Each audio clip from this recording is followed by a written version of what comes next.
Chapter 15. Rite of Passage. And it was at that age poetry arrived in search of me. Pablo Neruda, Poetry.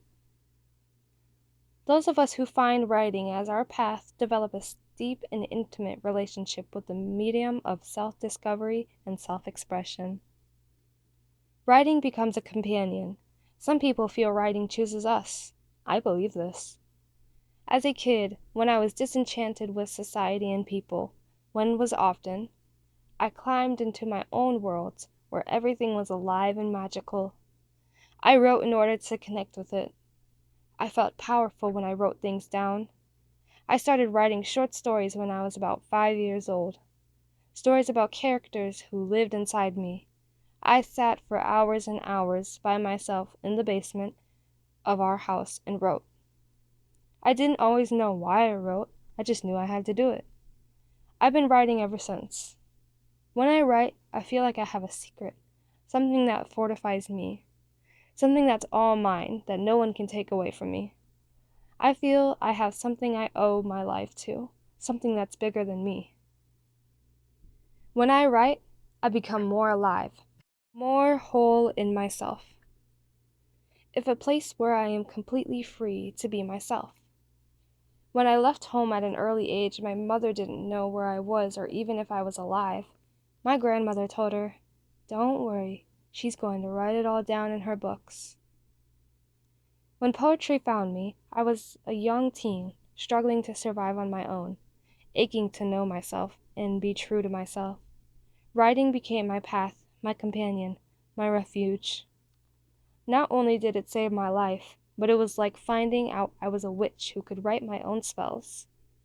Spells that relieved my pain, spells that righted wrongs, spells that named what was hidden and shamed, spells that called my dreams to life. Through writing, I found my voice and my power. I found my passion. I found where I belong. Why I write. I have never started a poem whose end I knew. Writing a poem is discovering. Robert Frost, the figure a poem makes. When writing becomes your refuge and your companion, you will fight for it. When writing becomes your path, you will not let anyone or anything take it from you. When writing becomes the medicine that heals your wounds, you will give it to yourself. You will make the time.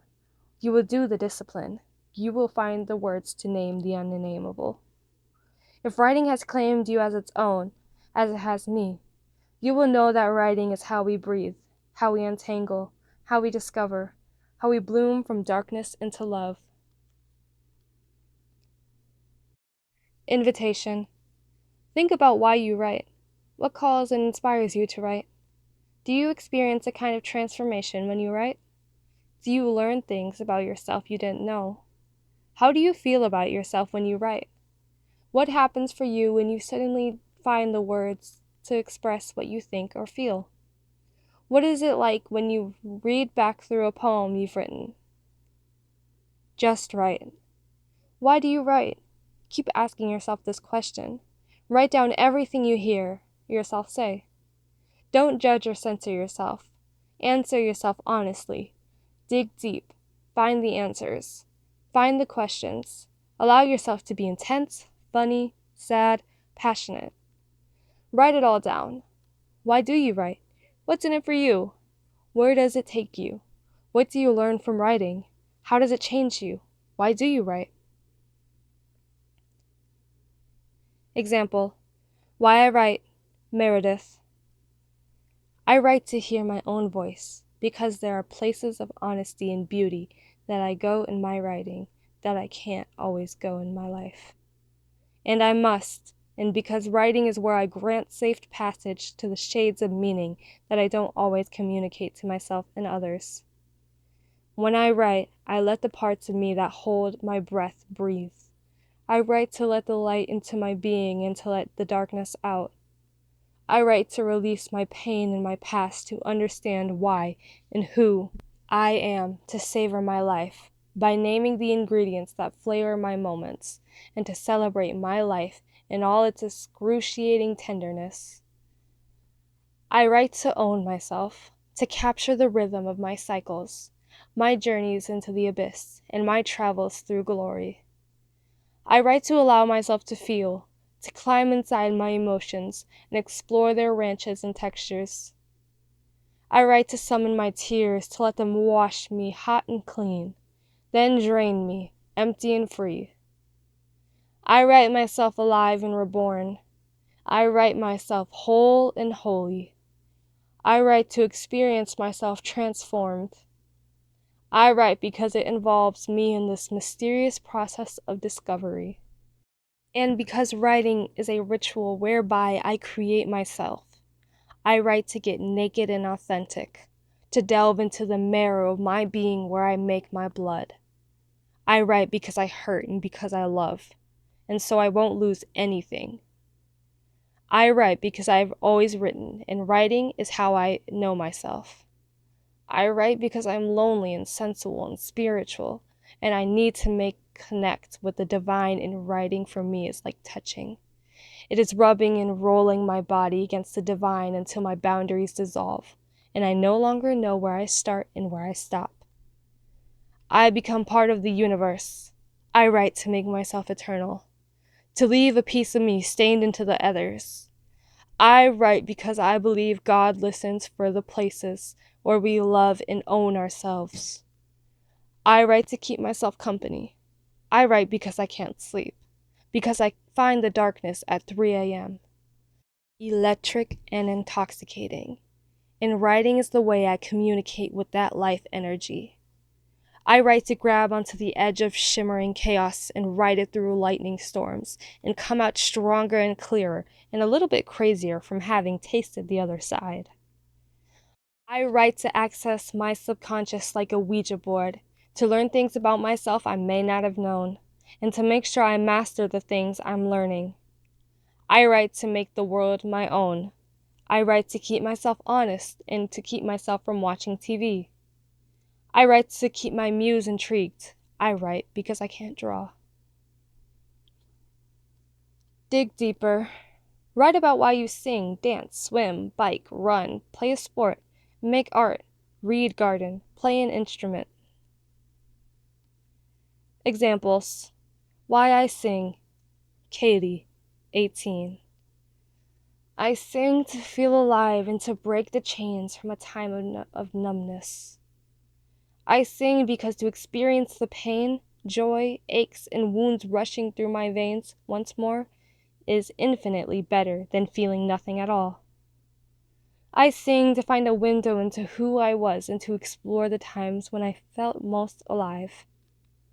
I sing to find out who I can become, to relive memories and restart myself. I sing to lose myself, to evaporate within a melody, only to unearth a new dimension of myself by singing, and searching for the truth of a feeling. I sing to unleash my anger and my fear and uncertainty through a searing line of melody that acts like a mighty wind, blowing all that is poisonous from the purity that could be. I sing to connect, because if a word or even the tone of a syllable can evoke something real, then I have done my job. I sing so that I will be able to believe in something. Why I play volleyball. Michaela, 11. When I play volleyball, I forget about my size and my weight, and I just breathe and serve. I feel good and happy. I become a different person, less tense and more loose. I feel the energy when my hand hits the ball with such force that the other team knocks dead. I feel the intensity of the other team rewind my mind. The cheers of my team lift me up and make me powerful. Rite of passage. Come to the edge. We might fall. Come to the edge. It's too high. Come to the edge. And they came, and he pushed, and they flew. Christopher Loog, Come to the Edge. In many indigenous cultures, The rite of passage ceremony marks important transitions from one life phase into another. These ceremonies are missing in our culture, and I feel this is a loss. Here are the ones I think need our acknowledgement. Childhood to adolescence, adolescence to adulthood, menstruation, voice change, first kiss, first sexual experience, graduation, college, living on your own, first job, first home, career change, major move, marriage, childbirth, divorce, middle age, menopause, a parent's death, a friend's death, the death of a spouse, aging, elderhood, injury, illness, coming to terms with the end of our lives.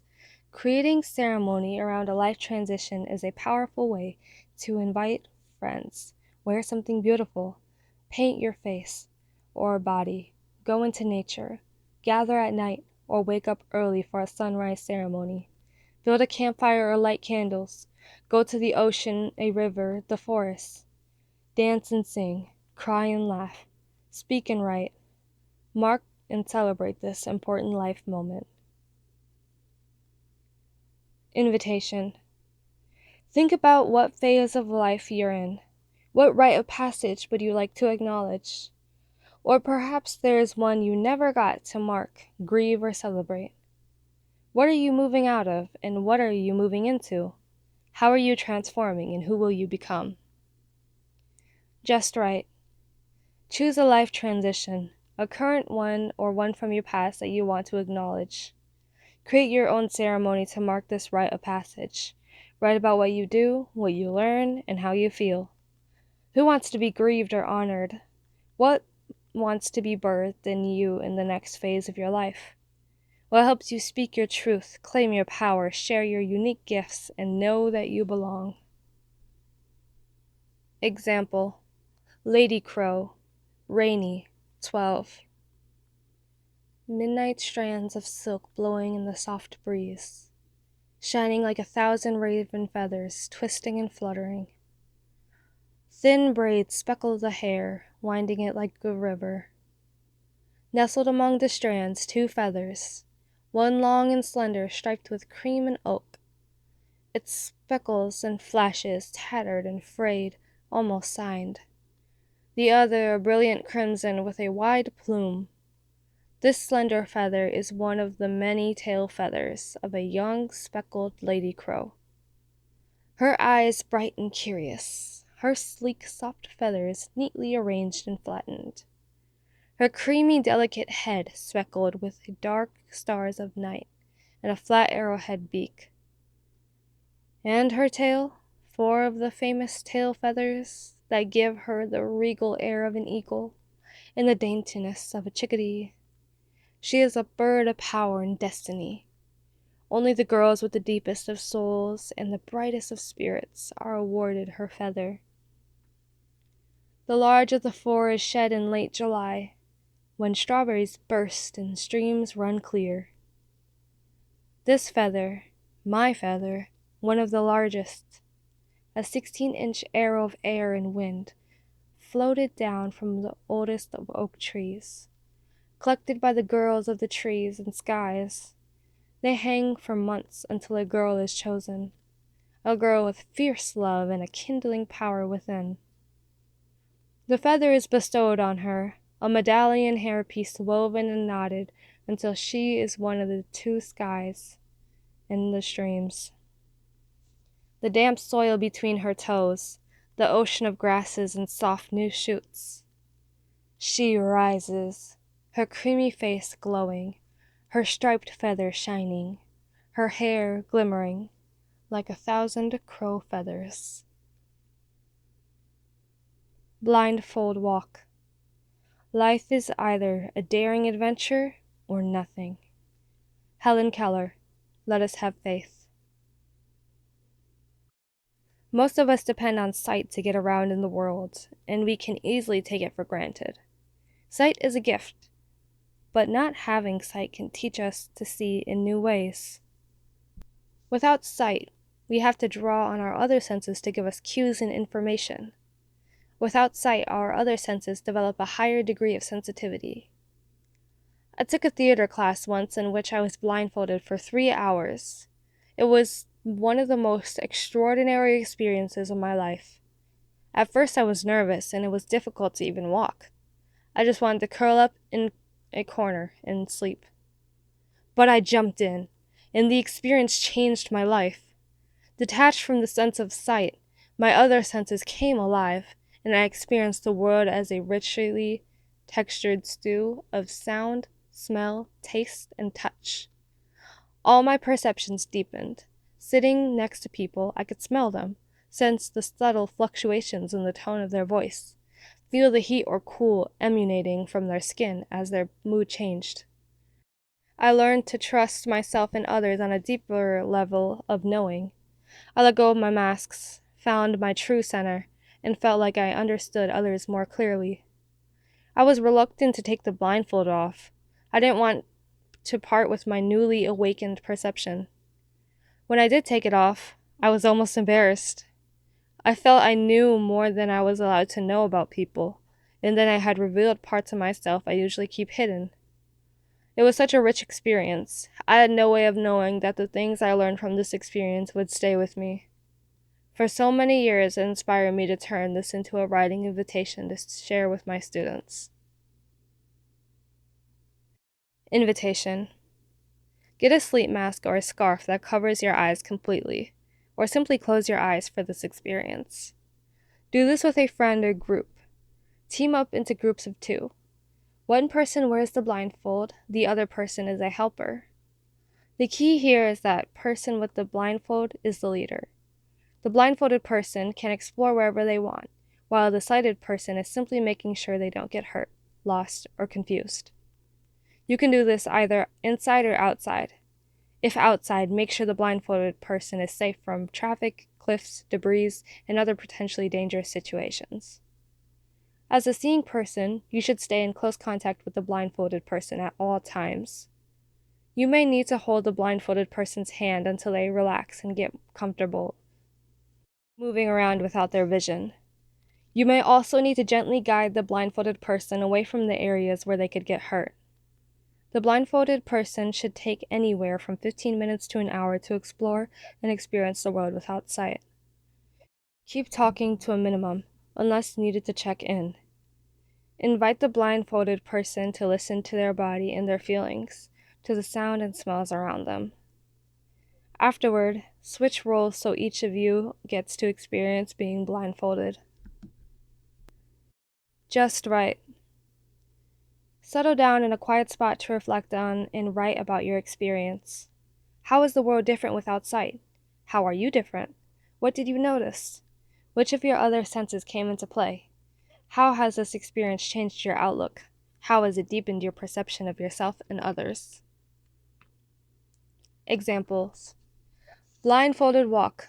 Mark, 17. After the initial panic after feeling paralyzed, alienated, and afraid to move, I relax into the darkness and find myself calm, balanced, and very much alive.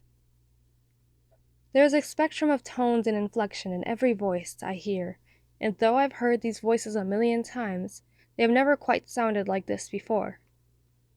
What is that smell? Sweet and spicy, coming from the girl next to me. She's touching my hand, and my skin has 1,000 satellite dishes ready to receive her message. My own voice feels like it's coming out of a cave somewhere, deep inside me. All I can do is trust that she's understood what I've said because I don't have the register of her facial recognition by which to gauge her reaction. She is leading me gently by the arm, and I walk, unsure of my steps. I feel like there is something dark and shadowy just ahead of me, waiting for me to bump into it, but I never do. She lets go of my hand and I am on my own. All I can do is trust my body to feel its way through the space and to move as though I know where I'm going. Where I am going.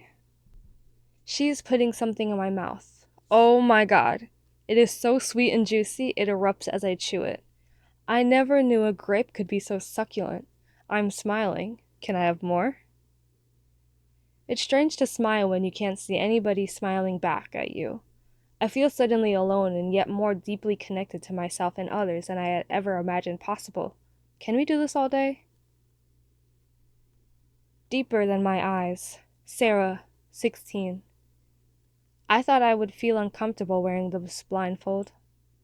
I thought I would feel self-conscious and embarrassed. But instead, I felt completely centered, calm, free. I never trusted myself to that degree before. I didn't have to worry what I looked like, or what people thought of me. I simply listened inside myself, found a place of pure peace, saw myself with something deeper than my eyes.